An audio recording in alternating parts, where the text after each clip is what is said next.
Welcome to today's field trip class with Canine Learning Academy. Each week, our students practice their foundational skills in the real world settings.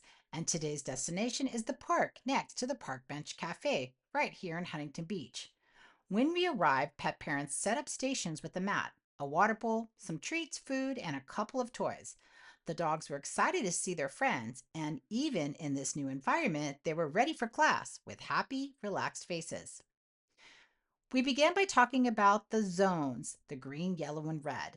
Think of them as stoplights.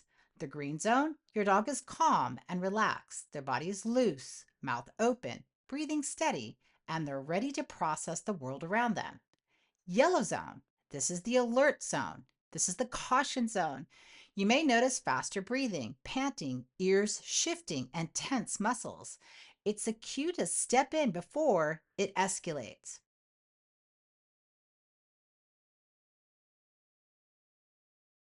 The red zone. The dog is over threshold, barking, lunging, spinning, or biting at the leash. This can also look a lot like overexcitement. In the red zone, learning is impossible. I asked the group to watch different dogs and identify, is this the green, yellow, or red zone? What does the body language tell you? This helps sharpen our observation skills as handlers. You'll know when you need to step in, when you let your dog process information. Next, we went on what's called a safari walk. Using ideally a 10 to 15-foot leash, we let the dogs explore and sniff the environment freely while handlers relax their arms. This is more than just walking, it allows dogs to decompress, take in their surroundings, and practice calm exploration. Sniffing is one of the best ways for dogs to lower stress and feel grounded. This is a great way for your dog to warm up and get comfortable with the environment.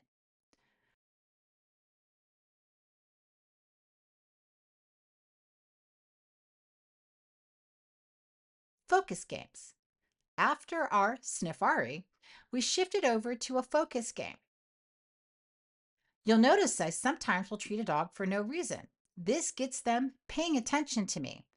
Then we introduce a simple behavior such as nose target to hand.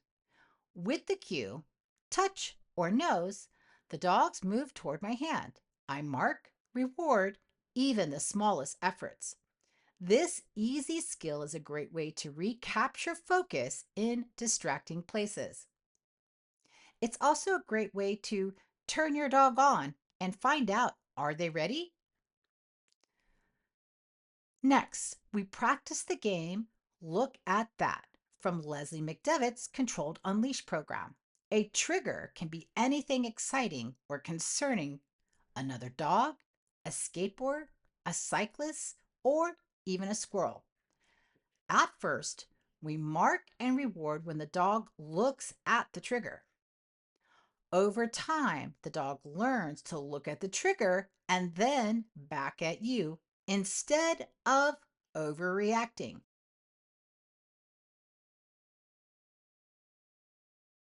This is powerful for building calm, confident dogs who can handle distractions in everyday life.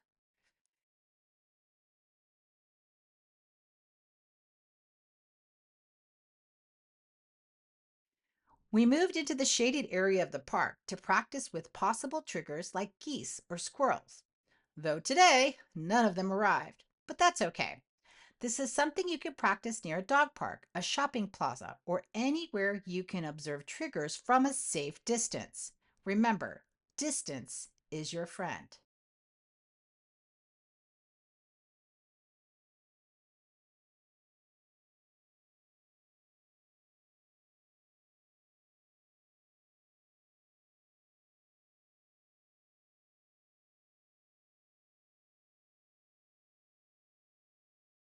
Afterwards, we practiced the sniff and go.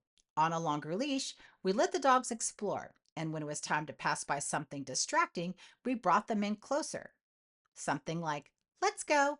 Handlers practice magnet games or short bursts of loose leash walking for 10 to 20 steps. Then release the dog back to explore. This helps dogs learn the rhythm of alternating between focus and freedom.